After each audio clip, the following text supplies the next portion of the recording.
In a small coastal town in Maine, a recently widowed librarian's daughter was about to make the most dangerous purchase of her life. What started as a routine government surplus auction took a shocking turn when she came face to face with an island that no one else dared to claim. Marissa Halloway wasn't your typical desperate widow. For 32 years, she had spent her life surrounded by maritime histories and exploration accounts in her father's library. Known for her quiet determination and sharp eye for details others missed, when she encountered the auctioneer, rushing through Lot 47, a classified island selling for pocket change, she had no idea she was walking into a decades-old conspiracy.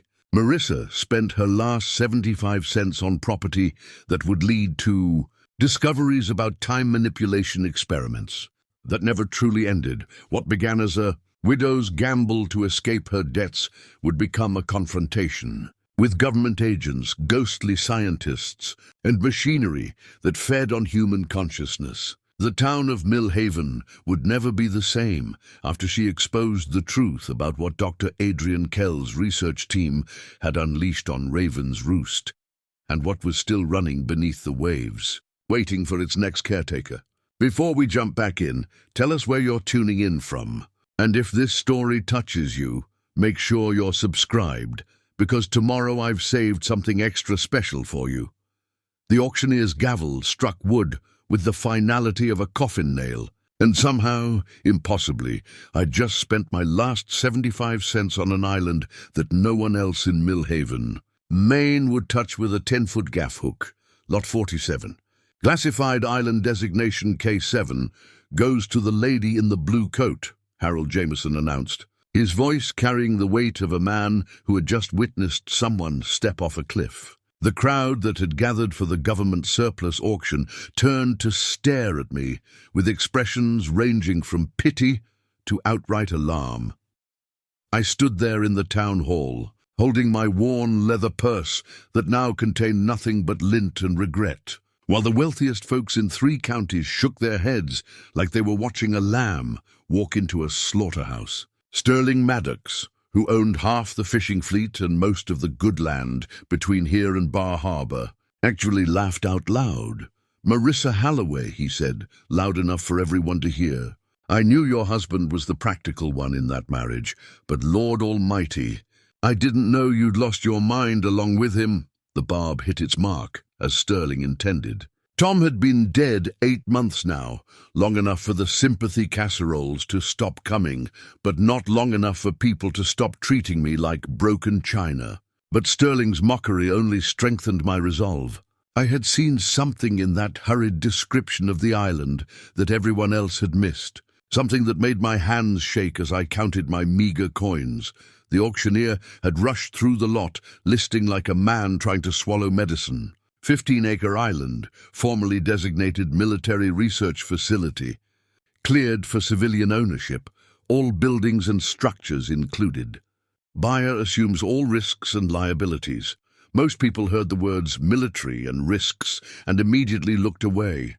But I had spent my childhood in my father's library, reading every maritime history and exploration account he could get his hands on. And I knew what cleared for civilian ownership really meant. It meant the government wanted this island gone from their books so badly they were willing to sell it for pocket change. As the crowd dispersed, still muttering about the foolish widow who threw away her last coins, I approached the registration table where Harold waited with the deed. His weathered hands trembled slightly as he filled out the paperwork. "Mrs. Halloway," he said, not meeting my eyes, "I have to ask one more time if you're certain about this purchase. There's no refunds on government surplus. And this particular property," he trailed off, glancing around as though someone might be listening, "has a reputation," I finished for him. "That's one way to put it." He slid the deed across the table. "The locals call it Kell Island, after the doctor who used to run the research station. Funny thing about that, the government says the facility closed in 1951. But folks around here swear they saw lights on that island as recent as 3 years ago." I picked up the deed, feeling its weight in my palm. The paper felt strangely warm, though that could have been my imagination. What kind of research? Harold shrugged, but his eyes held the careful blankness of a man who knew more than he was willing to share. Classified. All anyone knows for certain is that Dr. Adrian Kell and his team disappeared one winter, and the government sealed the place up tighter than a tick until now.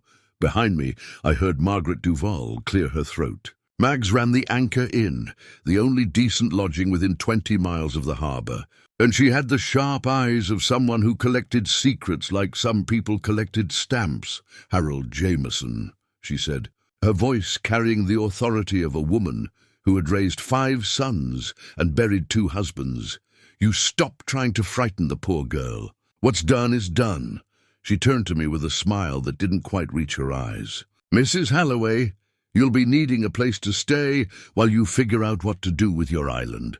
I've got a room above the inn that's clean and quiet. That's very kind, I said, though I suspected her offer came with strings attached. In a town this small, kindness was rarely free. Think nothing of it. Besides, Mags lowered her voice conspiratorially, I haven't had this much excitement since the Henderson boy claimed he saw a sea serpent in the harbour. A woman owning her own island, that's something worth celebrating. As we walked toward the door, Mags fell into step beside me. Course, you'll need someone to ferry you out there if you're serious about visiting. Most of the fishermen won't go near those waters, but Captain Boone might be persuaded. He's got his own reasons for hating government secrets. The late afternoon sun slanted through the dusty windows of the town hall, casting long shadows that seemed to reach toward me like grasping fingers. Outside, the October wind carried the salt scent of the sea and something else, something that made me think of empty rooms and unanswered questions. That evening, I sat in Mag's parlour above the inn, studying the deed by lamplight. The official description was frustratingly vague, all structures, improvements, and fixtures permanently attached to said property, but tucked into the back pages, almost as an afterthought, was a detailed inventory list that made my pulse quicken. Laboratory buildings 4, residential barracks 2, administrative office complex 1, underground storage facility 1, radio communications tower 1, generator building 1, dock and harbour facilities 1, for a research station that had supposedly been abandoned for over a decade. The inventory was remarkably comprehensive. Too comprehensive. It read like the manifest of an active facility, not the remnants of a failed government project.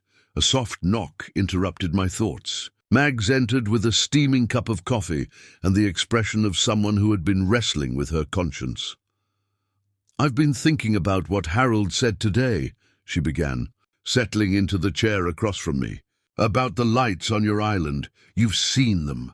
More than once. Mag stared into her own cup as though it might reveal the future. My Uncle Owen used to be the lighthouse keeper on Gull Point before they automated the beacon. He kept detailed logs of everything he saw from that tower, including lights where no lights should be. Government men came and took his logs in 1952, told him to forget what he'd seen or they'd forget to renew his keeper's license. The coffee grew cold in my hands as I absorbed this revelation. What did he tell you? Enough! Mags leaned forward, her voice dropping to barely above a whisper. Owen said the lights moved in patterns like signals, sometimes white, sometimes that eerie blue-green color you see in deep water. And always, they appeared on nights when the weather turned strange. Strange how? Storms that formed too fast and died too sudden. Fog that rolled in against the wind. Owen used to say the island made its own weather. She studied my face in the lamplight. You still planning to go out there? I thought about Sterling Maddox's mocking laughter, about the carefully blank expressions on the government men's faces when they'd processed the sale, about the warning in Harold's voice. Then I thought about the empty house where Tom and I had planned to grow old together, about the debts that would swallow me whole if I didn't find some way to make this gamble pay off. Yes, I said. I'm going to see what 75 cents bought me. Mags nodded slowly, as though she had expected no other answer. Then you'll want to talk to Elias Boone first thing tomorrow. He keeps his boat moored at the old pier, and he owes me a favor or two. But Marissa, she reached across and touched my hand. Whatever you find out there, remember that some secrets are buried for good reason. Captain Elias Boone looked like the sea had carved him from driftwood and salt spray, then decided to leave him half-finished. His weathered face held the deep lines of a man who had squinted into too many storms, and his pale blue eyes seemed to focus on something just beyond the horizon, even when he was looking directly at you. I found him at dawn, mending nets on the dock behind the Anchor Inn. The morning fog clung to the harbour like smoke, muffling the sound of my footsteps on the weathered planks. He glanced up as I approached, took in my determined expression and practical clothes, and immediately shook his head. "No, ma'am," he said before I could even speak. "Don't know what Mags told you, but I'm not for hire. I haven't asked you anything yet. Don't need to. You're the woman who bought Kell Island yesterday, and now you're looking for passage out there." Answer's still no. He returned to his nets with the deliberate concentration of someone trying to end a conversation. I settled onto a nearby crate, making it clear I wasn't leaving easily. "Mrs. Duval mentioned you have your own reasons for disliking government secrets." Boone's hands stilled on the rope. When he looked up, his eyes held the kind of pain that comes from losses too deep for words. "What did she tell you?" "Only that you might understand why I need to see what's out there." He studied my face for a long moment, then set down his nets and pulled a battered pipe from his jacket pocket. The tobacco smoke mixed with the fog as he considered his words. "I had 2 brothers," he said finally. "Caleb and Samuel. Both of them fishermen, both of them curious as cats. In the spring of 1951, they decided to try fishing the waters around your island. Figured the government boats that used to patrol those waters were keeping everyone else away from the best fishing grounds. I waited, sensing there was more to the story. They never came back," Boone continued. "Coast Guard found pieces of their boat washed up on Seal Point 3 weeks later. Official report said they must have hit the rocks in a sudden squall, but there were no storms that week. Sky was clear as glass for 5 straight days. You think something else happened to them? I know something else happened."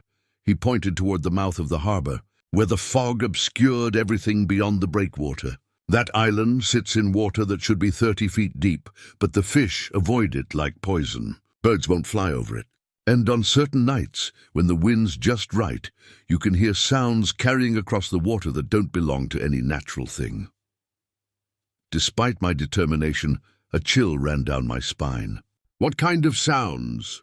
"Machinery, humming like a great engine running somewhere underground. Sometimes voices, though they're too distant to make out words." Boone's pipe had gone out, but he continued to hold it like a talisman. "Whatever they were doing on that island, Mrs. Halloway, it didn't end when they put up the closed signs. All the more reason to find out what's really there." Boone laughed, but there was no humor in it.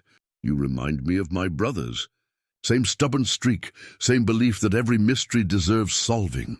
He knocked the ash from his pipe and stood. "Against my better judgment and what's left of my sanity, I'll take you out there.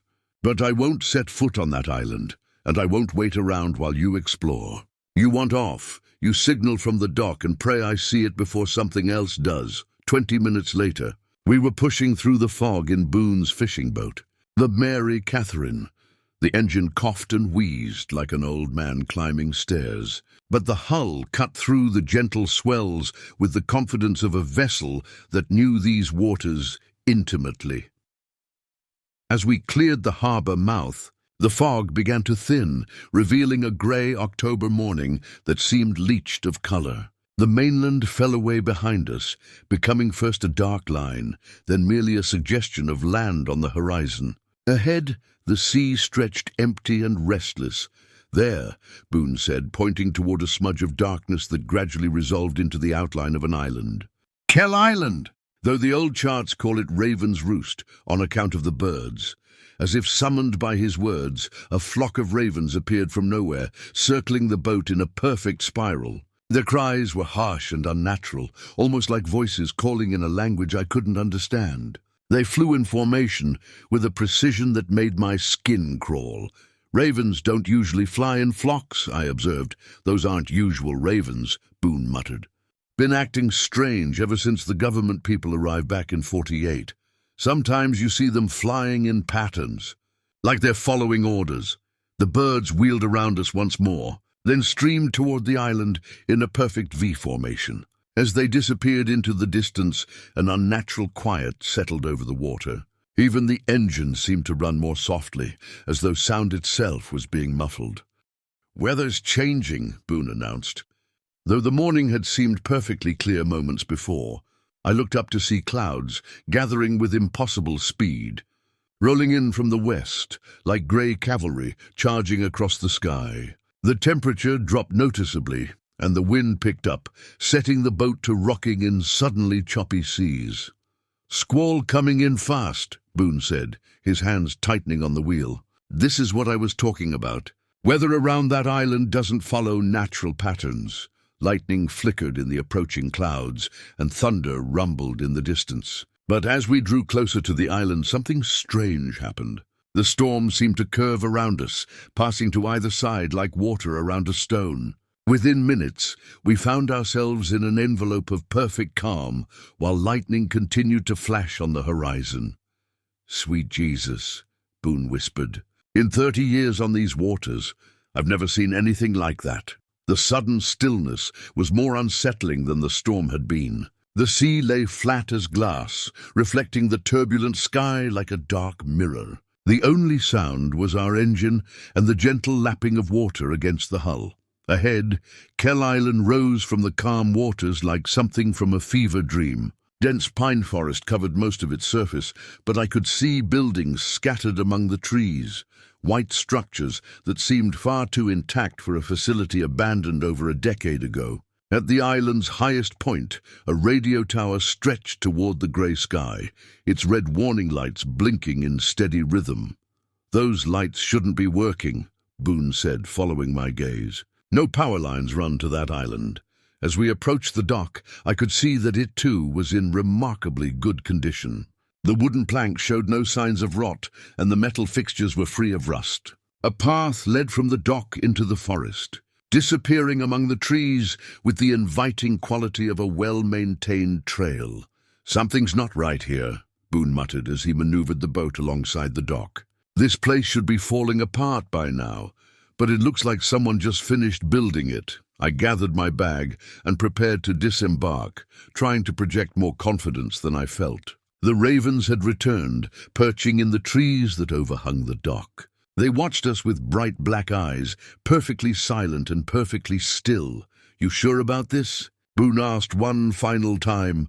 I looked at the island that I now owned, at the mysterious buildings hidden among the trees, at the ravens that seemed to be waiting for something. Every instinct I possessed was screaming at me to turn around and go home. But I thought about the empty house waiting for me, about the bills that would never pay themselves, and about the secrets that men had died to keep hidden. "I'm sure," I lied, and stepped onto the dock. The moment my feet touched the dock, I felt it, a subtle vibration running through the wooden planks, so faint it might have been my imagination. But as I walked toward shore, the sensation grew stronger, as though some great engine were turning deep beneath the island. Behind me, Boone's engine coughed to life. "Signal from the dock if you want pickup," he called, but his voice seemed to come from very far away. "Don't do anything foolish, Mrs. Halloway." I watched the Mary Catherine disappear into the morning haze, taking with it my last connection to the rational world. The silence that settled over the island was so complete, it felt oppressive, broken only by the gentle lapping of waves against the shore and that persistent, almost inaudible humming that seemed to emanate from the ground itself. The path from the dock wound upward through a stand of pine trees that grew with unnatural symmetry, their trunks perfectly straight and evenly spaced. No underbrush cluttered the forest floor, and no fallen branches littered the trail. Everything was too clean, too organized, as though some invisible groundskeeper maintained the island in a state of perpetual readiness. The ravens followed my progress from tree to tree, never making a sound, but always watching. Their black eyes reflected an intelligence that made my skin crawl. I'd grown up around seabirds of every description, but these creatures behaved like nothing I had ever encountered. They moved in perfect synchronization, turning their heads in unison, shifting from branch to branch with choreographed precision. After 10 minutes of walking, I emerged from the tree line into a clearing that took my breath away. Before me stood a complex of buildings that defied every expectation I had formed about an abandoned government facility. The structures were built of white clapboard and glass, their clean lines speaking of modern efficiency and substantial investment. But what struck me most forcefully was their condition. The buildings showed no signs of decay, no weathering from a decade of coastal storms. The windows gleamed as though recently cleaned, and the metal fixtures bore no trace of rust. Even more unsettling, several of the buildings hummed with barely audible energy, and I could see lights flickering behind some of the windows. According to the inventory list in my deed, I was looking at Laboratory Building 1, a 2-story structure that dominated the center of the complex. To its left stood what appeared to be the administrative offices, a smaller building with large windows that faced the sea. Behind both structures, partially hidden by trees, I could make out the residential barracks and what looked like a generator building. Everything about this place screamed of recent habitation, yet the government had assured Harold Jameson that the facility had been closed and abandoned since 1951. I approached the laboratory building first, my footsteps unnaturally loud on the gravel path. The front door bore a brass nameplate that read, Dr. Adrian Kell, Director of Research, and below it, a smaller sign warned, Authorized personnel only. The door itself was modern steel with a large window, and through the glass I could see a reception area that looked ready for business. My hand trembled as I tried the door handle, expecting it to be locked. Instead, it turned smoothly and the door swung open with a soft sigh, as though the building itself were breathing. The interior was even more unsettling than the exterior. The reception area was furnished with modern chairs and tables, magazines fanned neatly on side tables, and a receptionist's desk equipped with a telephone that had no dust on it. The air smelled of chemicals and ozone, with an underlying scent of something metallic that made my nose wrinkle. Most disturbing of all was the sound. That persistent humming was louder here, accompanied by the soft whir of machinery and the occasional click or beep of equipment still in operation. Lights flickered in the ceiling fixtures. Not the steady glow of functioning bulbs, but the intermittent flash of electrical systems struggling with some unseen load. I called out, "Hello?" But my voice seemed to be absorbed by the building itself, producing no echo, no response except for the continued mechanical sounds. Whatever powered this place was still running, but apparently no one was home to tend it. Telling and preparing this story took us a lot of time, so if you are enjoying it, subscribe to our channel. It means a lot to us. Now back to the story. A directory mounted on the wall listed the building's departments. A psychological research, 2nd floor. Temporal studies, basement level. Administrative offices, 1st floor. And subject, preparation, sub-basement. The clinical language couldn't disguise the fact that human beings had been the subjects of whatever research Dr. Kell had conducted here. I chose to explore the 1st floor offices first, reasoning that administrative areas might hold answers to the island's most basic questions. The hallway beyond the reception area was lined with doors bearing titles like Project Director, Research Coordinator, and Security Chief. Each door was equipped with a small window, and through them I could see offices that looked as though their occupants had stepped out for coffee and might return at any moment. The door marked Dr. A. Kell, Director, stood slightly ajar, and beyond it I could see bookshelves lined with journals and a desk covered with papers. My heart hammered as I pushed the door fully open and stepped inside. Dr. Kell's office was a study in organized obsession. The walls were covered with charts showing brainwave patterns, temporal mathematics I couldn't begin to understand, and photographs of test subjects whose eyes held the haunted look of people who had seen too much. His desk was covered with notebooks filled with cramped handwriting, and beside them sat a reel-to-reel tape recorder with several tapes stacked nearby. But what drew my attention most forcefully was the fact that everything in the room appeared to be waiting for someone. A cup of coffee sat beside the tape recorder, its surface bearing a thin film that suggested it had been poured recently. A fountain pen lay uncapped on an open notebook, the ink on its nib still wet. The chair behind the desk was pushed back as though its occupant had just stood up. I approached the desk with the reverence of someone entering a shrine, knowing I was about to uncover secrets that had been buried for over a decade. The open notebook contained entries dated September 15th, 1951, just 3 days before the government had officially closed the facility. But as I read the cramped handwriting, my blood turned to ice water. "The subjects are responding beyond our wildest projections," one entry read. "Temporal displacement is occurring with increasing frequency, and several subjects report experiencing multiple time streams simultaneously. Dr. Morrison believes we should halt the experiments, but the potential applications are too significant to abandon now." Another entry, dated September 17th, was even more disturbing. "Subject 7 has been missing for 36 hours, though security cameras show her entering her quarters last night. When she reappeared this morning, she claimed to have experienced 3 weeks of elapsed time and spoke of events that haven't happened yet. I fear we may have opened a door we don't know how to close." The final entry was brief but chilling. "If anyone finds this record, know that the work hasn't ended. It can't end. What we've started here has taken on a life of its own. God forgive us all." With shaking hands, I reached for one of the tape recordings. The label read, "Final Project Summary, A. Kell, September 18th, 1951. I threaded the tape into the machine and pressed play, not sure I was ready to hear what Dr. Kell had to say.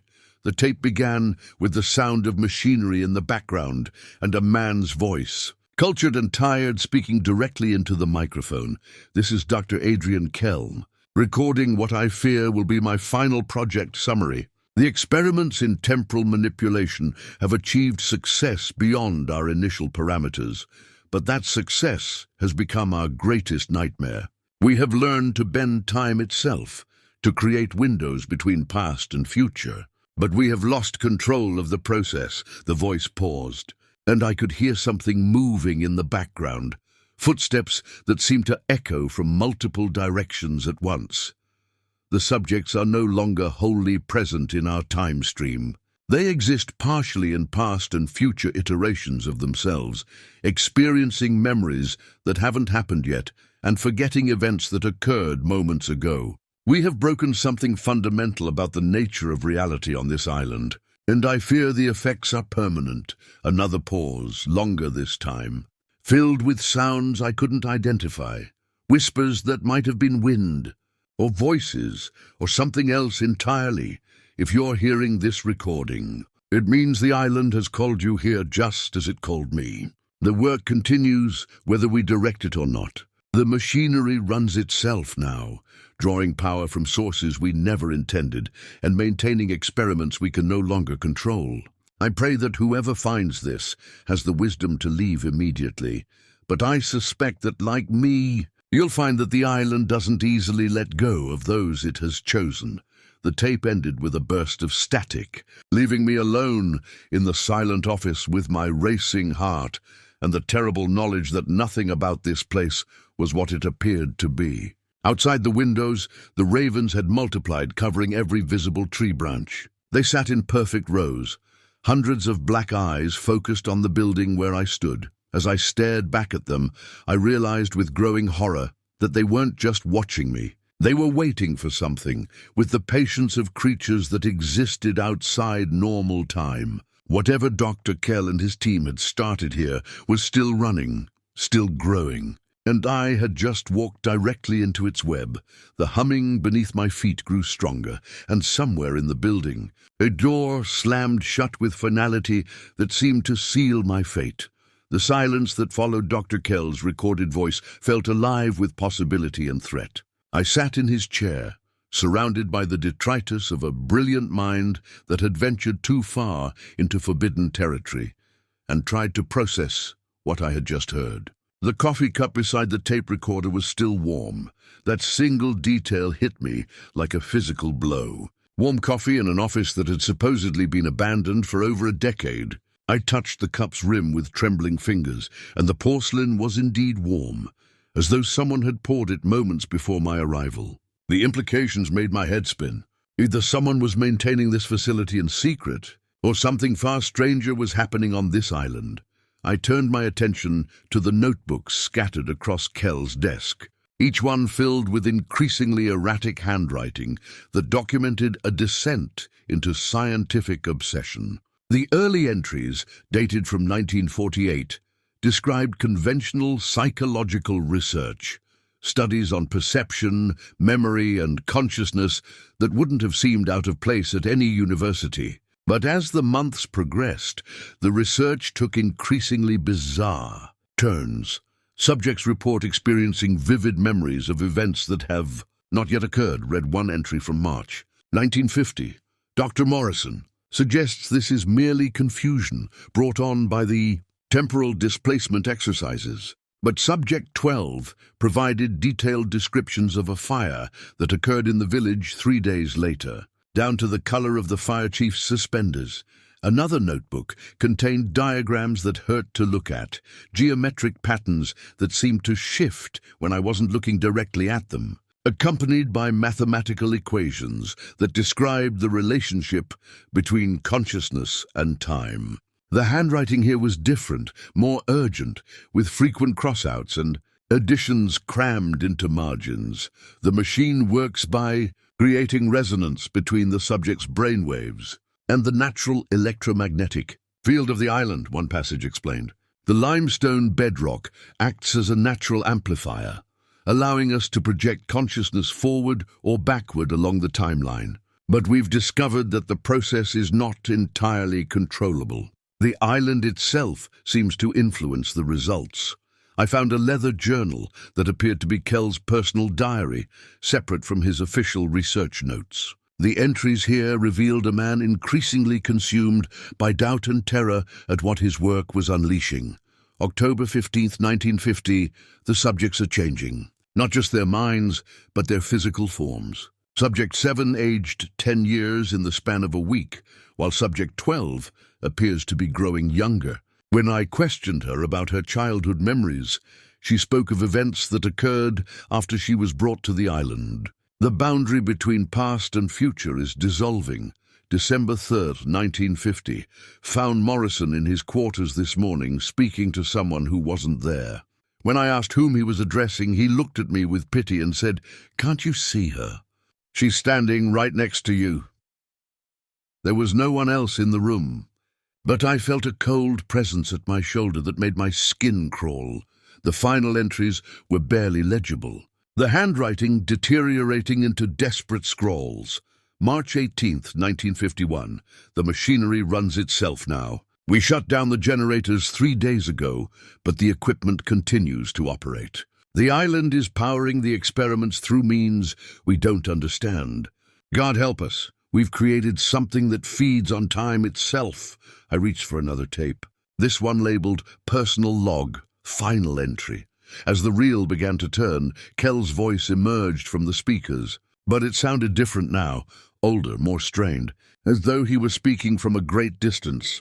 "This is my last recording. The island won't let us leave. Every time we try to reach the dock, we find ourselves back in the laboratory. Time is becoming unstable here. I've lived this day 6 times now, each iteration slightly different, each one bringing us closer to something I don't want to comprehend." The voice paused, and I could hear breathing that seemed to come from multiple sources. "If you're listening to this, it means you've been chosen just as we were.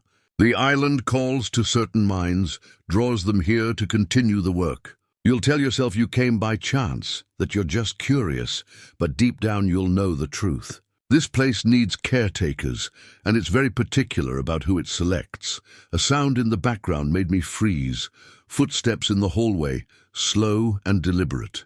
But according to the tape, This recording was made over a decade ago. The work will continue, Kell's voice continued, whether we direct it or not. The experiments have taken on a life of their own, feeding on the island's natural properties and growing stronger with each passing day. We are no longer scientists conducting research. We are subjects in an experiment conducted by forces we don't understand.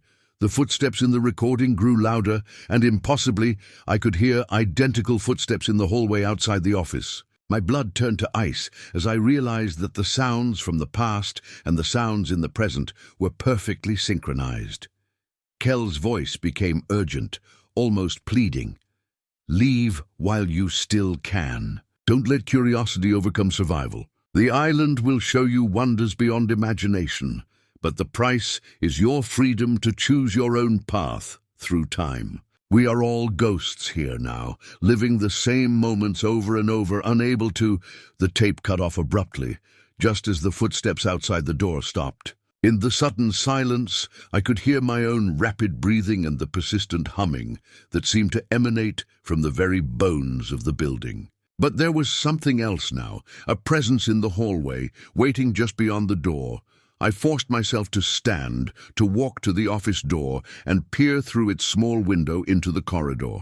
The hallway was empty, but I could see wet footprints on the polished floor, leading from the building's entrance to where I now stood. Someone had recently walked this exact path, but I had been alone in the building since I arrived. As I stared at the footprints, they began to fade, evaporating like morning dew under sunlight. Within seconds, they had disappeared entirely, leaving no trace that anyone had ever been there. The rational part of my mind, the part that had been trained by years of library science and logical thinking, insisted there had to be a reasonable explanation for what I was experiencing. But as I ventured deeper into the laboratory complex, that rational voice grew fainter with each new impossibility I encountered. The elevator I discovered behind an unmarked door in the administrative section should not have existed. According to the building's exterior, the structure was only 2 stories high, yet the elevator's brass buttons indicated floors labeled B1, B2, and something called temporal chamber at the very bottom. When I pressed the call button, the elevator arrived immediately, its doors opening with a soft chime that seemed to echo from somewhere far below. The descent into the basement levels felt longer than it should have, as though the elevator were traveling not just through space, but through time itself. The air grew cooler with each floor, carrying scents that belonged to no earthly laboratory, ozone and copper, mixed with something organic that reminded me of deep forest loam. The first basement level contained what appeared to be subject preparation rooms, each one equipped with a hospital bed, monitoring equipment, and restraints that had been designed for long-term use. Charts mounted on the walls tracked the progress of numbered subjects through various phases of treatment, but the measurements recorded made no scientific sense. Instead of heart rate and blood pressure, the charts tracked things like temporal displacement ratio and chronological stability index. In one room, I found a patient file that had been left open on a metal cart. The photograph clipped to the folder showed a young woman with dark hair and frightened eyes, identified as Subject 19. According to her chart, she had been admitted to the program in January 1951 and was scheduled for advanced temporal integration on March 15th of that year, but someone had made handwritten notes in the margins that contradicted the official timeline. Subject began experiencing temporal echoes on day 3, one note read. Reports meeting her future self in the garden. Claims future self warned her not to trust the sunrise experiment scheduled for next week. Another note, dated several weeks later, was written in what appeared to be different handwriting. Subject 19 has been missing for 6 days, but security footage shows her in her room every night at bedtime. When confronted, she insists she's been trying to leave the island, but keeps bouncing back to the moment she arrived. Recommend immediate consultation with Dr. Kell. As I studied the file, a shadow moved across the room's single window. I looked up to see a raven perched on the outside sill, but this bird was different from the others I had seen. Its form seemed to flicker and shift, sometimes solid black, sometimes translucent, as though it existed in multiple states simultaneously. The bird cocked its head and looked directly at me, and for a moment I could have sworn I saw intelligence in its eyes that was distinctly human. It opened its beak as though to speak, but instead of a raven's call, I heard a woman's voice, faint but unmistakably clear. "Don't trust the morning light." I blinked, and the raven was gone. But the voice lingered in my memory, and I realized with growing dread that it had sounded exactly like my own. The elevator's soft chime drew me back to the corridor, and I found myself compelled to continue downward, to the deepest level of Dr. Kell's underground maze. The temporal chamber, according to the elevator's brass button, though I had no idea what that designation might mean. The doors opened onto a circular room that defied the building's architectural logic. The chamber was vast, far larger than the structure above could possibly contain, with a domed ceiling that disappeared into shadows overhead. Banks of machinery lined the walls, their displays flickering with patterns of light that hurt to look at directly. In the center of the room stood a chair, surrounded by an array of instruments that looked more like medieval torture devices than scientific equipment. But what captured my attention most, forcefully, was the sound. That persistent humming I had been hearing since I arrived on the island was much louder here, almost musical in its complexity. It seemed to emanate from the machinery, but also from the walls themselves, as though the entire island were resonating like a vast tuning fork. As I approached the central chair, the displays around the room began to flicker more rapidly, and I could hear voices speaking in overlapping whispers. At first, the words were indistinct, but as I drew closer, they became clearer. "The experiment is beginning. Subject 12. Please remain calm. Time displacement in 3, 2, 1. She's fighting the integration. Increase the resonance frequency." The voices seemed to come from different time periods. Conversations recorded during the facility's active years, but somehow still echoing in the present. I reached out to touch the chair's armrest, and the moment my fingers made contact with the metal, the whispers stopped. In the sudden silence, I heard footsteps on the stairs, heavy boots descending toward the temporal chamber. But I knew I had taken the elevator down, and the footsteps were coming from a direction where no stairs should exist. "Mrs. Halloway," a voice called from above. "Mrs. Halloway, where are you?" It was Captain Boone, and he sounded terrified. I found Boone in the main laboratory, his weathered face pale with fear and his hands shaking as he gripped a heavy flashlight like a weapon. The afternoon light streaming through the windows revealed that several hours had passed since I had entered the building, though it felt like I had been exploring for minutes rather than hours. "Thank God," he said when he saw me emerge from the elevator. "I've been searching this godforsaken place for an hour. When you didn't signal from the dock, I came looking." He studied my face with the sharp eyes of someone who had seen too much strangeness in his lifetime. "You look different.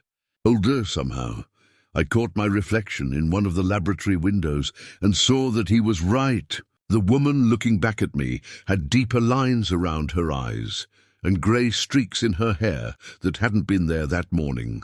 Whatever I had experienced in the temporal chamber had aged me, though I couldn't say by how much. "We need to leave," Boone said, grabbing my arm. "Right now. This place isn't natural, and it's getting worse by the hour." "What do you mean, getting worse?" He led me toward the building's exit, his movements urgent and determined. "The ravens, for one thing. When I arrived, there were maybe 50 of them watching the dock. Now there are hundreds, and they're acting like they're waiting for something. They're not making any noise, not moving around like normal birds. They're just sitting there, staring." As we stepped outside, I could see he was right.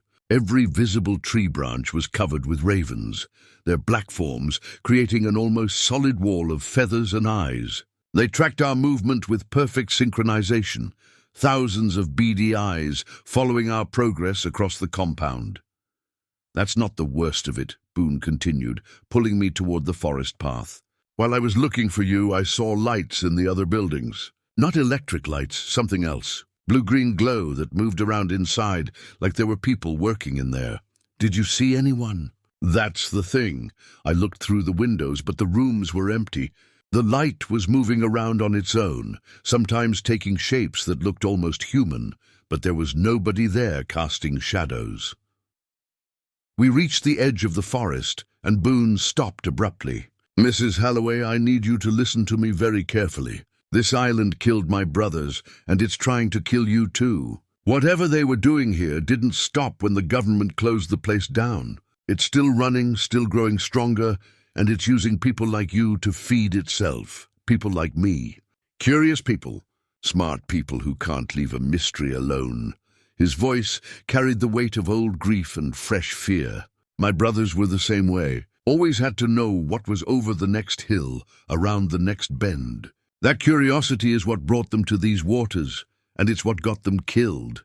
The ravens above us began to stir, their wings rustling like whispers in a language I couldn't understand. As the sun began its descent toward the horizon, their movement became more agitated, as though they were responding to some signal I couldn't perceive. "I should never have brought you here," Boone continued. "When Mags asked me to ferry you across, I should have refused. Should have told her that some places are meant to stay forbidden, but I would have found another way," I said, and I knew it was true. The island had called to me in a way that transcended rational decision-making. From the moment I heard about the auction, I had felt an irresistible pull toward this place. "Maybe," Boone acknowledged, "or maybe you would have come to your senses and stayed on the mainland where you belong." He looked toward the dock, where his boat waited in the gathering dusk. "Either way, we're leaving now. I won't have another death on my conscience." But as we made our way through the forest, I found myself slowing down, reluctant to abandon the mysteries I had barely begun to uncover. The island held secrets that could reshape our understanding of time itself, knowledge that men had died to keep hidden. How could I simply walk away?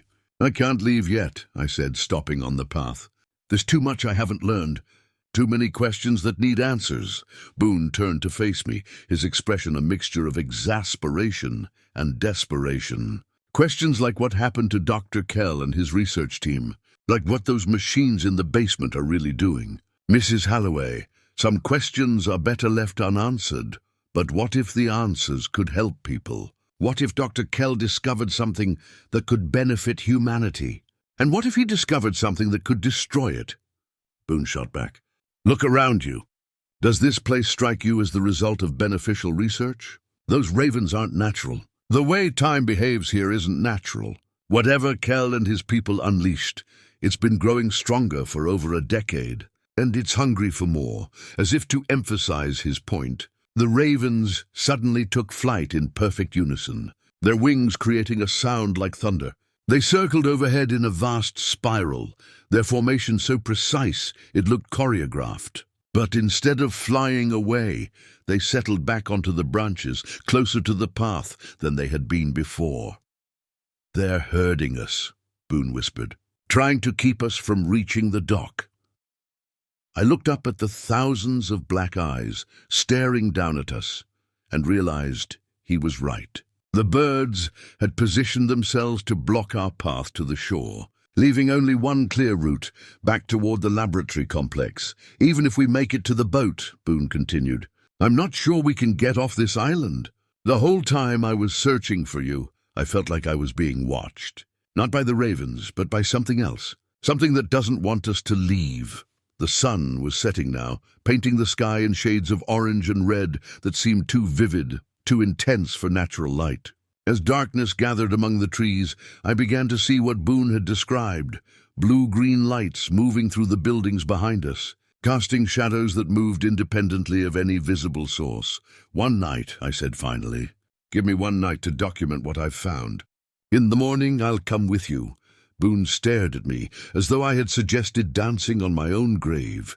"You want to stay here overnight?" "Mrs. Halloway, with all due respect, that's the most foolish thing I've ever heard. I need to understand what happened here. What's still happening here? Understanding won't matter if you end up like my brothers, or like Dr. Kell and his research team." Boone shouldered his pack and started toward the dock. "I'm leaving now, while there's still enough light to navigate the harbor. If you want passage back to the mainland, you come with me right now. And if I don't—" He paused at the edge of the trees, his back to me. "Then I'll say a prayer for your soul and try to forget I ever knew a woman brave enough and foolish enough to spend a night alone with whatever haunts this place." I watched him disappear down the path toward the dock, his flashlight beam dancing through the darkening forest. Part of me wanted to run after him, to choose safety over curiosity, but I knew I couldn't leave, not yet. The island held too many secrets, and I was too close to understanding the truth about Dr. Kell's experiments. As Boone's engine coughed to life in the distance, the ravens above me began to call, not their usual harsh cries, but something that sounded almost like laughter. I awoke to the sound of a helicopter's rotors cutting through the morning air, a mechanical intrusion that shattered the island's unnatural quiet. Through the laboratory window, where I had spent an uncomfortable night dozing in Dr. Kell's chair, I could see a black aircraft settling onto the clearing near the dock. The ravens, which had maintained their vigil throughout the night, scattered at the machine's approach before. Regrouping at a safer distance, two figures emerged. From the helicopter, a pilot who remained near the aircraft and a man in a dark suit who walked toward the laboratory, complex with the measured pace of someone accustomed to being in control. Even from a distance, something about his bearing suggested federal authority, the kind that didn't require identification or explanation. I gathered the notebooks and recordings I had been studying through the night, unsure whether to hide them or prepare to defend my right to examine what was, legally speaking, my property. The decision was made for me when I heard the laboratory's front door open, followed by footsteps that moved through the building with obvious familiarity. "Mrs. Marissa Halloway," a voice called from the reception area. "I'm Agent Rourke with the Department of Internal Security. I'd like to speak with you, if you please." The voice was cultured, professional, and carried the subtle threat that comes with unquestioned authority. I made my way to the front of the building, where I found a man in his 50s examining the reception area with the thoroughness of someone conducting an inspection. He was tall and lean, with silver hair and pale eyes that seemed to catalogue every detail without revealing any emotion. "Mrs. Halloway," he said, turning to face me with a smile that didn't reach his eyes. "I trust you spent a comfortable night on your new property." The casual way he said it made my skin crawl. Agent Rourke knew I had stayed overnight on the island, which meant either he had been watching me or someone had reported my activities to him. Neither possibility was reassuring. "As comfortable as anyone could expect in an abandoned laboratory," I replied, trying to project more confidence than I felt. "Abandoned," Rourke repeated the word, as though tasting something unpleasant. "Yes, that's the official designation, isn't it? Though I suspect your explorations yesterday revealed that official designations don't always match reality." He moved through the reception area with the ease of someone who had been here before, running his finger along surfaces to check for dust, examining equipment as though making sure it was still in working order. Everything about his behavior suggested this was an inspection, not a first visit. "I'm here to make you an offer," Rourke continued.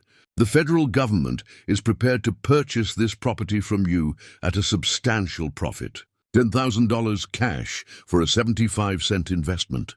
That's quite a return, wouldn't you agree?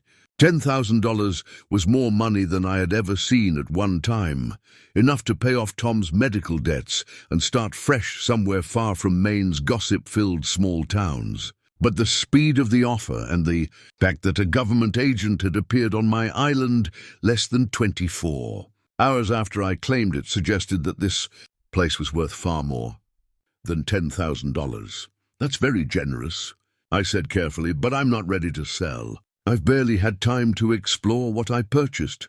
Rourke's smile became more pronounced, but his eyes remained cold as winter ice. "Mrs. Halloway, I feel I should point out that while you may hold legal title to this island, there are certain federal security considerations that supersede civilian property rights. This facility contains classified materials that could pose a significant risk to national security if mishandled.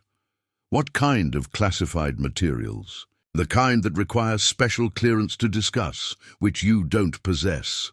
He moved closer, invading my personal space with the calculated precision of someone accustomed to intimidation. The kind that have already proven dangerous to civilians who have attempted unauthorized investigation. The threat in his words was unmistakable, but something in his manner told me he knew more about the island's current state than he was admitting. The way he avoided looking directly at certain pieces of equipment, the careful routes he took through the building. Agent Rourke was familiar with this place because he had been here recently, probably many times. Are you telling me the government has been maintaining this facility since 1951? I'm telling you that some experiments are too important to abandon completely and too dangerous to continue openly. Rourke stopped at Dr. Kell's office door, which I had left open. May I?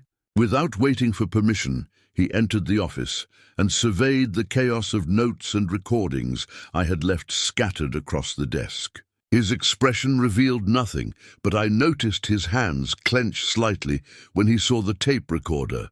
You've been busy, he observed, reading Dr. Kell's private papers, listening to classified recordings. I hope you understand that everything you've seen and heard here falls under federal security restrictions. Restrictions that apply to my own property. Property purchased from a government auction doesn't automatically convey the right to access classified information found on that property. Rourke picked up one of Kell's notebooks and flipped through it with practiced ease. These materials should have been removed before the auction, but apparently there was an oversight. An oversight that left a fully operational research facility running unsupervised for over a decade. For the first time, Agent Rourke's composure cracked slightly, his pale eyes fixed on mine with an intensity that made me step backward. Mrs. Halloway, I advise you not to pursue that line of thinking. Some knowledge is genuinely too dangerous for civilian minds to process safely. Is that what happened to Dr. Kell and his team? Did they process too much dangerous knowledge? Dr. Kell and his team exceeded the parameters of their research mandate and suffered the consequences, Rourke said flatly. Their fate serves as an excellent cautionary tale about the dangers of unchecked curiosity. He moved to the window and looked out at the ravens, which had begun to gather again in the trees around the laboratory. These birds, for instance. They're not quite what they appear to be, are they? Dr. Kell's experiments affected more than just his human subjects. The casual way he mentioned the ravens' abnormal behavior confirmed my growing suspicion that Agent Rourke was intimately familiar with the island's current state. Whatever was happening here, the government wasn't as distant from it as they wanted people to believe. I'm prepared to increase the offer to $15,000, Rourke said, turning back to face me. That's as generous as I'm authorized to be, and it's far more than this property is worth to anyone else. Why is it worth so much to the government? Because certain mistakes require constant management to prevent them from becoming public catastrophes. His voice carried a weariness that suggested he had been managing such mistakes for a very long time. Mrs. Halloway, you seem like an intelligent woman. Surely you can recognize when you're in over your head. I can also recognize when I'm being threatened. Threatened? Rourke's eyebrows rose in mock surprise. I prefer to think of it as offering friendly advice. After all, accidents happen at sea. Boats sink, people disappear, and sometimes the Coast Guard's search efforts are less thorough than they might be for other missing persons. The casual mention of my potential disappearance sent ice water through my veins. But it also solidified my determination. Whatever the government was hiding on this island, they were willing to kill to protect it. That fact alone made the truth worth pursuing. I'll need time to consider your offer, I said. Of course. These decisions shouldn't be made hastily. Rourke moved toward the office door, then paused. I do hope you'll be careful while you're considering. Island living can be dangerous for those who aren't properly prepared. So many things can go wrong when you're isolated from help. As he left the building, I followed at a distance and watched him board his helicopter. But instead of departing immediately, the aircraft lifted off and circled the island several times, as though Agent Rourke were conducting his own survey of the facility. Only after the helicopter disappeared toward the mainland did I make my way to the dock, intending to signal Captain Boone for pickup. But when I reached the wooden pier where I had arrived the day before, I found my escape route had been severed.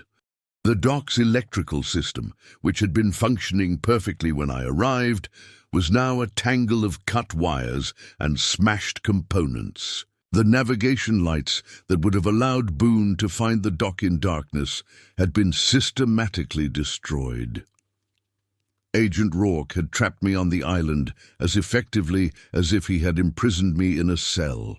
And as the sun began to set once again, I realized that my second night in Dr. Kell's domain would be far more dangerous than the first. With Agent Rourke's sabotage trapping me on the island, I had no choice but to descend deeper into Dr. Kell's underground maze. The truth I sought lay in the temporal chamber, in the heart of machinery that had been running unsupervised for over a decade. Growing stronger and more dangerous with each passing day, the elevator descended past the levels I had explored before, past subject preparation and research archives, to depths that shouldn't exist beneath the small laboratory building. When the doors finally opened, I stepped into a cathedral of impossible science. The chamber stretched beyond the reach of my flashlight beam, its domed ceiling disappearing into shadows that seemed to move with their own volition. Banks of machinery lined the curved walls, their displays pulsing with patterns of light that hurt to look at directly but drew the eye like magnets. At the center of the vast space stood not just a chair, but an entire complex of devices that looked more like an altar than scientific equipment. The humming that had followed me throughout the island was deafening here, rising and falling in harmonics that seemed to resonate in my bones. But beneath that mechanical song, I could hear voices, dozens of them, speaking in overlapping whispers that came from no visible source. Begin temporal displacement sequence. Subject 7 is showing signs of chronological instability. The island is responding to the frequency changes. We can't stop it now. It's taken on a life of its own. As I approached the central apparatus, the voices grew clearer, and I realized I was hearing conversations from different time periods layered on top of each other. The machinery wasn't just running, it was replaying every experiment that had ever been conducted here, creating echoes of the past that existed alongside the present. Etched into the stone walls around the chamber were symbols that predated Dr. Kell's research by centuries, possibly millennia. The island itself had always been a place where time behaved strangely, and Kell's team had simply learned to harness what was already there. They hadn't created the temporal distortions, they had amplified them beyond any hope of control. On a metal table beside the central chair, I found Dr. Kell's final experiment log, carved directly into steel with desperate precision. The island chooses its own caretakers. We thought we were conducting research, but we were being prepared. The machinery runs on consciousness itself, feeding on minds that can perceive time as fluid. We are no longer scientists. We are food. The temperature in the chamber began to drop as the machinery responded to my presence. Frost formed on the metal surfaces and my breath came in visible puffs. But the cold felt wrong somehow, as though it were emanating from a different season, a different year entirely. That's when I saw him, a figure standing in the shadows at the far end of the chamber. Tall, thin, wearing a white lab coat that seemed to glow with its own faint light. Dr. Adrian Kell, exactly as he appeared in the photographs I had found, but translucent, flickering in and out of existence like a badly tuned television signal. "You shouldn't have come here," he said, his voice echoing from multiple directions at once. But then again, none of us had a choice. The island calls to minds it can use. Dr. Kell? But you disappeared in 1951. Did I? His form solidified slightly, and I could see the madness in his eyes, the terrible knowledge of someone who had seen too far beyond the veil of normal reality. Time is circular here. I'm always disappearing, always arriving, always discovering what I wish I had never learned. The machinery around us began to pulse faster, and the chamber filled with the sound of ravens calling from somewhere impossibly distant.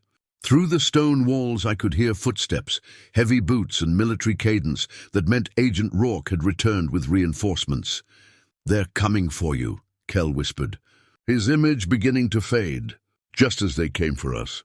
But you have a choice we never had. You can choose to break the cycle." The chamber's massive doors burst open as Agent Rourke entered with 3 men in black tactical gear. Their flashlight beams cut through the darkness, but the light seemed to bend strangely in the chamber's atmosphere, creating shadows that moved independently of their sources. "Mrs. Halloway," Rourke called, his voice echoing off the curved walls. "Step away from the machinery. You're in extreme danger, from the equipment or from you." I remained beside the central apparatus, using it as a shield between myself and the armed men, from forces you don't understand. Rourke approached slowly, his hands raised peacefully, but his eyes were fixed on the notebooks I clutched against my chest. Dr. Kell's research notes contain information that could destabilize governments if misinterpreted. "I need you to hand them over." The machinery around us began to respond to the confrontation, its humming rising in pitch and intensity. The lights on the displays flickered faster, creating stroboscopic patterns that made my vision blur. Something about the presence of multiple minds in the chamber was exciting the equipment, feeding it energy it hadn't received in years. "Those notes document torture," I said, backing toward the chamber's far wall. "Human experimentation conducted without consent. War crimes covered up by your department for over a decade. Necessary research conducted to protect national security." Rourke's patience was wearing thin, his polite facade cracking. "Research that saved American lives by developing new intelligence techniques. Research that opened doorways that should never have been opened." Above us, the ravens had somehow found their way into the sealed chamber, their wings filling the vast space with rustling darkness. But these birds flickered like Dr. Kell's ghost, sometimes solid, sometimes translucent, existing in multiple states of reality simultaneously.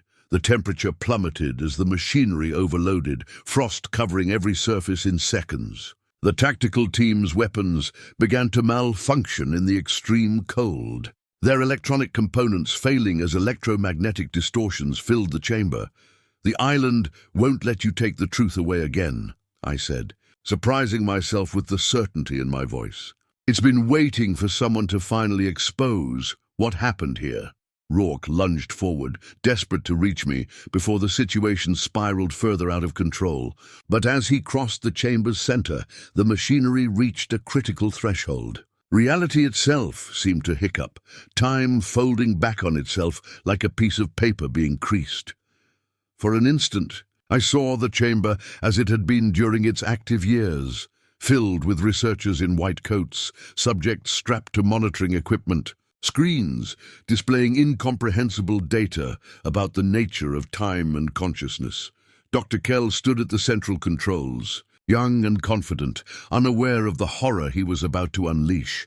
Then the vision collapsed, and Agent Rourke screamed as he was caught in the temporal distortion. His form stretched and contracted like taffy, aging decades in seconds before snapping back to his original appearance. He reached for me with hands that flickered between young and ancient, his face cycling through expressions of confusion, terror, and rage. "You don't know what you've done," he gasped, his voice echoing from past and future simultaneously. "The experiment must be contained. The secret must be preserved." But even as he spoke, cracks appeared in the chamber's walls. Water began to seep through the stone, seawater that tasted of decades and carried whispers from drowned sailors. The island's foundation was collapsing under the strain of the overloaded machinery. As the chamber flooded around us, Agent Rourke made one final desperate grab for Kell's notes. But the temporal distortions had disoriented him, and instead of reaching me, his hands passed through empty air. The machinery gave one final deafening surge, and reality tore open like fabric. Agent Rourke fell through the tear and simply wasn't there anymore. Not dead, not alive, but absent from the timeline entirely, as though he had never existed at all. I barely escaped the collapsing chamber as seawater flooded the underground levels. The island's carefully maintained structures were finally succumbing to the forces that had been held in check for over a decade. And I surfaced gasping in the laboratory's main floor just as the building began to shake itself apart. Captain Boone found me stumbling from the ruins at dawn, his weathered face pale with relief and terror. He had seen the lights from the mainland, brilliant flashes that illuminated half the coast of Maine, visible from 20 miles away. The entire town of Millhaven had gathered on the harbor to watch, making secrecy impossible. "Sweet Mary, Mother of God," he breathed, helping me to his boat.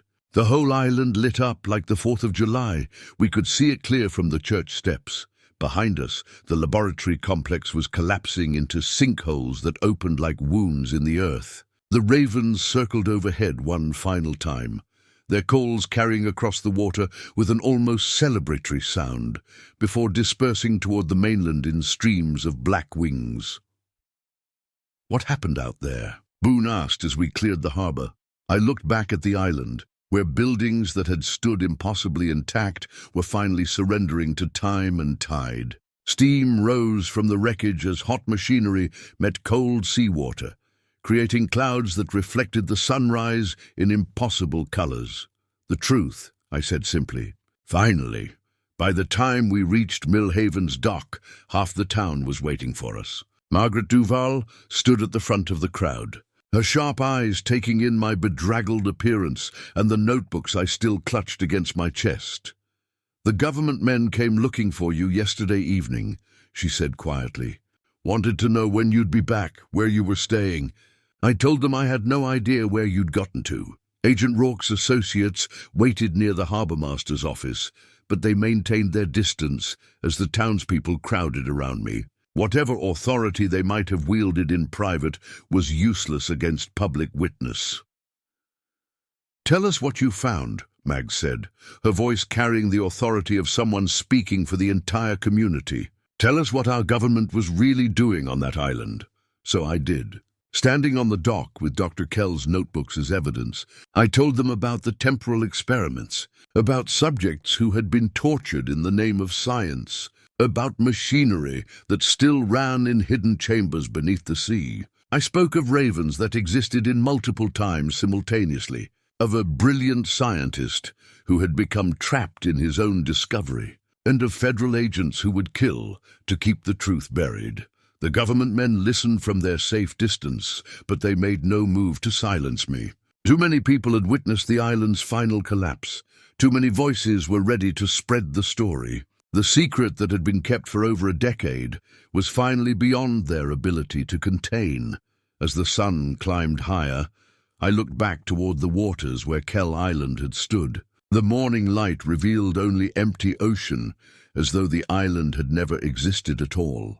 But the ravens still circled those waters, and sometimes when the wind was right, I could hear the distant sound of machinery humming beneath the waves.